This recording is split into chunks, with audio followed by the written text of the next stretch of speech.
নমস্কাৰ 2017 চনত সৰ্বশিক্ষা অভিযান মিছনত নিযুক্তিপ্ৰাপ্ত 11,319 গৰাকী টেট উত্তীৰ্ণ লয়াৰ প্ৰাইমেৰী আপাৰ প্ৰাইমেৰী শিক্ষকৰ বাবে এটি গুৰুত্বপূৰ্ণ খবৰ।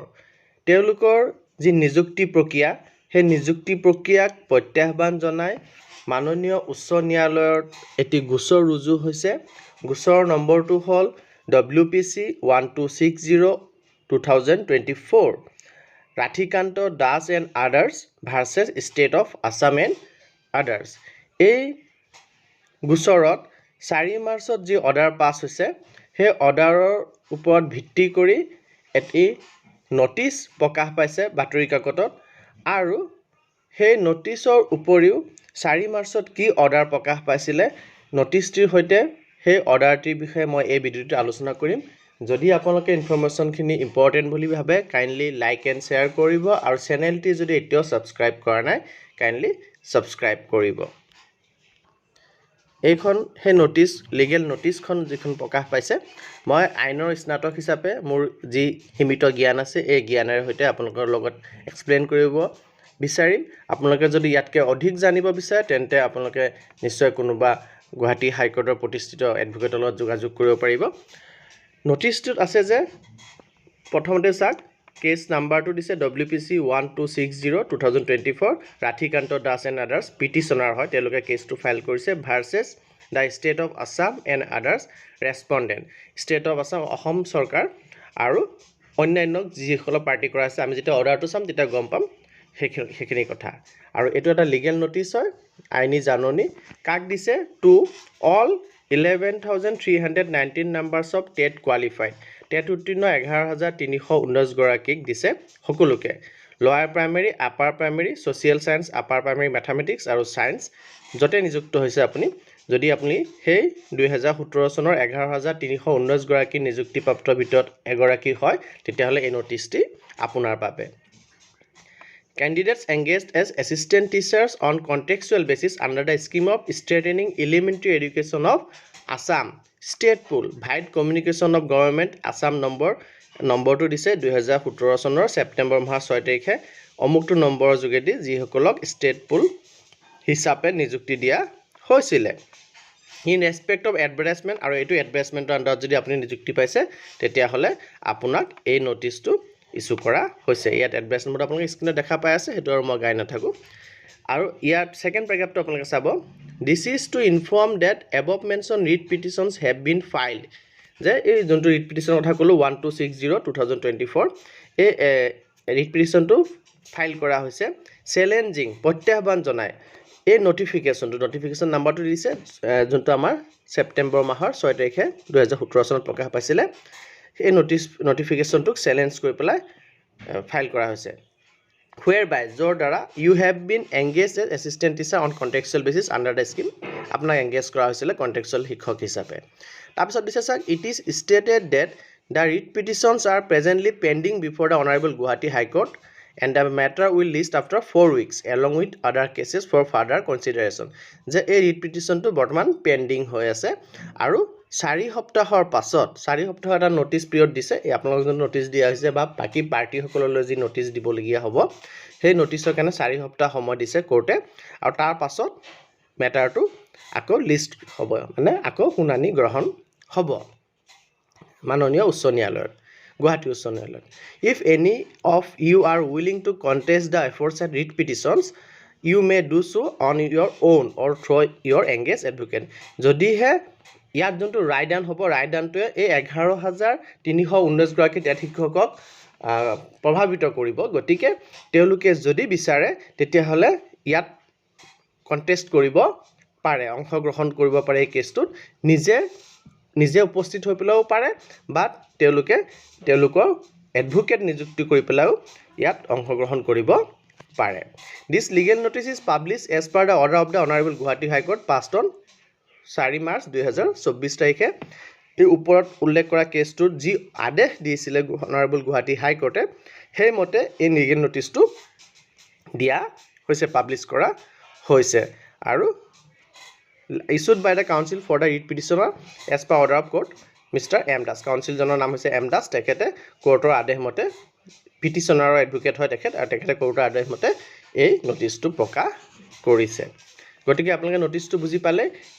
যোনটো কেছ ফাইল কৰা হৈছে হেতু 2017 চনত নিযুক্তিপ্ৰাপ্ত 11319 গৰাকী টেট উত্তীৰ্ণ এলপি ইউপি শিক্ষকৰ ওপৰত প্ৰভাৱিত কৰিব যদি এই কেছটো কিবা ৰায়দান হয় আৰু ইয়াত যেহেতু পাৰ্টি হিচাপে হিমান কেজনক কৰা নাই আমি অৰ্ডাৰটো চালে গম পাম গতিকে যেহেতু সকলো প্ৰভাৱিত হ'ব গতিকে সকলোকে যাতে জানে কেছটোৰ বিষয়ে সেইকাৰণে পেপাৰত পাব্লিছ কৰিবৰ কাৰণে আদেশ দিছিলে আৰু সেইমতে এই নটিচটো আদেশ পাব্লিছ কৰা হৈছে এতিয়া আমি 4 মাৰ্চ তাৰিখে কি অৰ্ডাৰ পাছ হৈছিলে সেইটো আমি চাওঁ আহক এতিয়া আপোনালোকে স্ক্ৰীনত দেখা পাই আছে সেই WPC 1260/2024 কেছটো যোনটো ৰাধিকান্ত দাস এণ্ড আদাৰ 3 আদাৰ্ছে কেছটো ফাইল কৰিছিলে প্ৰথমতে সেই ৰাধিকান্ত দাস আৰু এই তিনিজন যিকেইজনে কেছ ফাইল কৰিছে তেওঁলোকৰ ডিটেইলছটো দিছে আৰু ভাৰ্চেছ কোন আছে চাওক ষ্টেট অফ আছাম এণ্ড 13 আদাৰ্ছো পাৰ্টি কৰিছে চ' এলিমেণ্টাৰী এডুকেশ্যন ডিপাৰ্টমেণ্টক কৰিছে মিছন ডাইৰেক্টৰক কৰিছে ডাইৰেক্টৰ অফ এলিমেণ্টাৰী এডুকেশ্যনক কৰিছে তাৰপিছত কেইজনমান 2017 চনত নিযুক্তিপ্ৰাপ্ত ব্যক্তি যিকেইজনক তেওঁলোকে চিনি পায় তেওঁলোকে কেইজনমানকো ইয়াত কৰিছে আপোনালোকে চাব পাৰে আপোনালোকৰ নাম ইয়াত আছে নেকি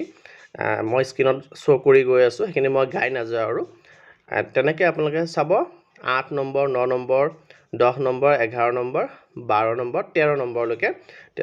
14 নম্বৰলৈকে তেওঁলোকে পাৰ্টি কৰিছে কিন্তু এই 14 নম্বৰলৈকে তেওঁলোকে পাৰ্টি কৰি কেছটো কৰিছে হয় এওঁলোক 2017 চনৰ যিকেইজন তলত আছে ডিপাৰ্টমেণ্টক বাদ দি তেওঁলোক 2017 চনত নিযুক্তিপ্ৰাপ্ত নিশ্চয় তেওঁলোক শিক্ষক হয় কণ্টেক্সুৱেল বা ষ্টেট পলিটিচাৰ হয় আৰু কিন্তু কেছটোৱে যিহেতু অকল এওঁলোকক হেম্পাৰ নকৰে সবকে হেম্পাৰ কৰিব পাৰে গতিকে নটিচটো আমি যোনটো আগত নটিচটো গালোঁ মই সেই নটিচটো পেপাৰত পাব্লিছ কৰিব দিছিলে গোটেই 11319 গৰাকীক টাৰ্গেট কৰি লৈ পেলাই এতিয়া আপোনালোকে চাব পাৰে যে 4/3/2024 কোৰ্টত কি হৈছিলে সেইখিনি কথা মই আপোনালোকৰ লগত শ্বেয়াৰ কৰিম heard the learned council for the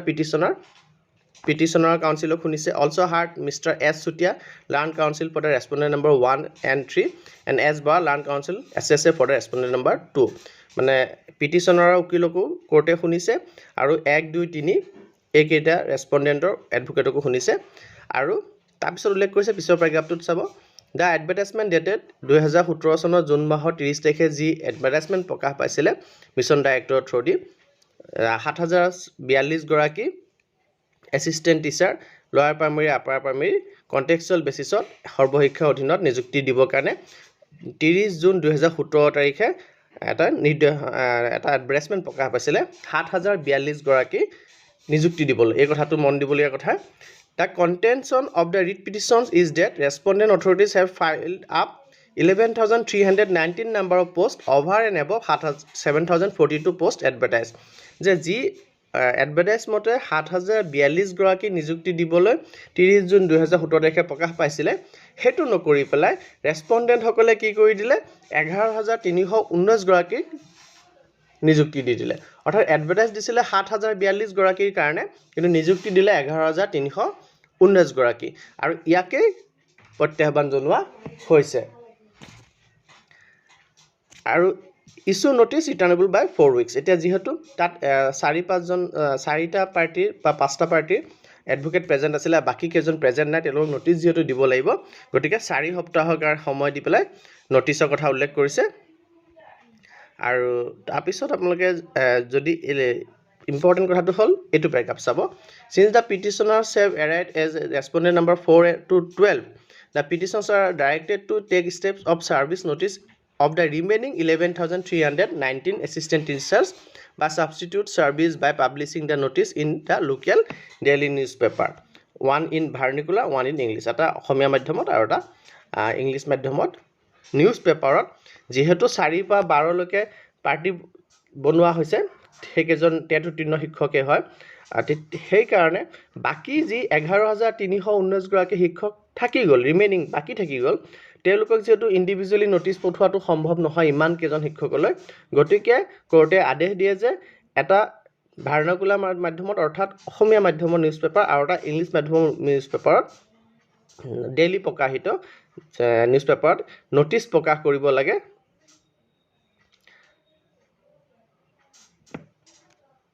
আৰু এই আদেশটিকে কাৰ্যকৰী কৰিব যাওঁতে ৰিট পিটিশ্যনাৰ যোন পিটিশ্যনাৰ্ছ এডভোকেটজনে ডেইলি পেপাৰত নিউজটি প্ৰকাশ কৰিছে তাৰপিছত দিছে যে list the matter after 4 weeks along with আগত 3টামান কেছ এনেধৰণৰ কেছ আছে 2020 চনৰ 21 চনৰ আৰু 23 চনৰ সেইকেইটাৰ লগত যাতে এই কেছটোকো একেলগে লিষ্টেড কৰা হয় আৰু interim prayer shall be considered on the next returnable date আৰু এই কেছটোত যিখিনি ইণ্টাৰিম অৰ্ডাৰ বিচাৰিছিলে অৰ্থাৎ অন্তৰ্বৰ্তীকালীন কিবা আদেশ বিচাৰিছিল কোৰ্টৰ পৰা সেই আদেশ কিন্তু কোৰ্টে এই ডেটটোত নিদি পেলাই কৈছে যে নেক্সট যোনটো ডেট হ'ব সেইদিনাখন এই বিষয়ে কনচিডাৰ কৰা হ'ব গতিকে মূল কথাখিনি এয়াই যে 2017 চনত যিটো এডভাৰটাইজ প্ৰকাশ পাইছিলে তাত 7042 গৰাকী শিক্ষকক নিযুক্তি দিয়াৰ কাৰণে এডভাৰটাইজটি প্ৰকাশ পাইছিলে কিন্তু তাৰ ঠাইত 11319 গৰাকীক নিযুক্তি চৰকাৰৰ ফালৰ পৰা দিয়া হ'ল সৰ্বশিক্ষা অভিযান মিছনৰ ফালৰ পৰা দিয়া হ'ল আৰু এই এনেধৰণে দিয়া নিযুক্তিটো অবৈধ বুলি